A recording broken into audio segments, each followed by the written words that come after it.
I can give you an opening statement. Happy to be here. Let's go. Everybody ready? Feel good? Feel good. Yeah, let's go. Yeah, feel great. Go ahead with questions. Erik, this is what you came back for, right? To turn Clemson back into a national program, to get them back to hosting regionals. I know it's just one step in the journey, but do you take any satisfaction in what you've been able to accomplish so far? I'm sure there'll be a point in time where we will reflect on, what we have accomplished, but right now it's kind of been the same thing since April, just head down and, going every day. Today we talked about let's get better today in training, and, we'll be here when tomorrow gets here. And so I really appreciate the guys, how they've just been able to maintain that focus of just, we're going to dig ourselves out of the hole we put ourselves in one day at a time, one training session at a time, one pitch at a time. And so we really haven't let up off that mindset. And I think that's what's really helped us, because we haven't, talked about every time we do pick our head up and look around at the ACC standings or look around at the projections, it really just, it doesn't do anything for us. And it wouldn't be, there's no reason to do it right now either. It's a Lipscomb regional. We got better today, and we'll be excited to play tomorrow. We know we've got a great challenge. What's your guys' approach? Is this a fresh start, new season, or are you rolling momentum? What's kind of the approach? Yeah, just keep riding the wave, and the guys I think they're having fun playing baseball. So there's no need to call it a reset, or I know a lot of teams will do that and say they're 0-0 right now, but there's no need for us to do that. We're just gonna press on and keep going, and there's no need to hit a reset button. Why would we? So we've just kept the same approach that we've had for a couple of months now, and I like our guys' mindset. It looks right, feels right. They're playing with smiles on their faces. It probably looks a lot like their 12-year-old selves. So it's a good feeling to have. After an inconsistent start to the season, you guys have been on a roll recently. Was there something that changed that, or something that clicked midway through the season?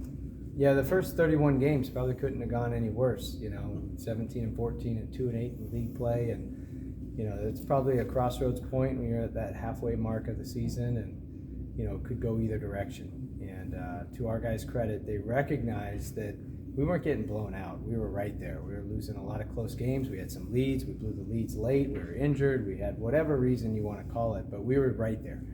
And so they knew that if we just stuck with it and we just stuck to our approach and didn't change lanes and didn't deviate and didn't all of a sudden abandon ship, and they had to do it. It's one thing for the coaches to say it, but they had to do it. And to the players' credit, they stayed positive. To the coaches' credit, they stayed positive, and everybody just had a belief system that we could do it. And that's kind of, most people need to see it to believe it. We had to believe it to see it, and we did.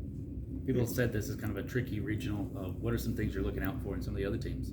Well, looking at all the brackets, there's no bad teams. I mean, everybody's awesome, and I thought that this whole year, because we've had a top 2, 3, 4, 5 strength of schedule all year, and it felt like it.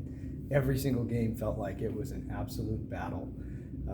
And just looking at these regionals as well, like there's pro prospects and good players and great coaches and great players, and everybody's good.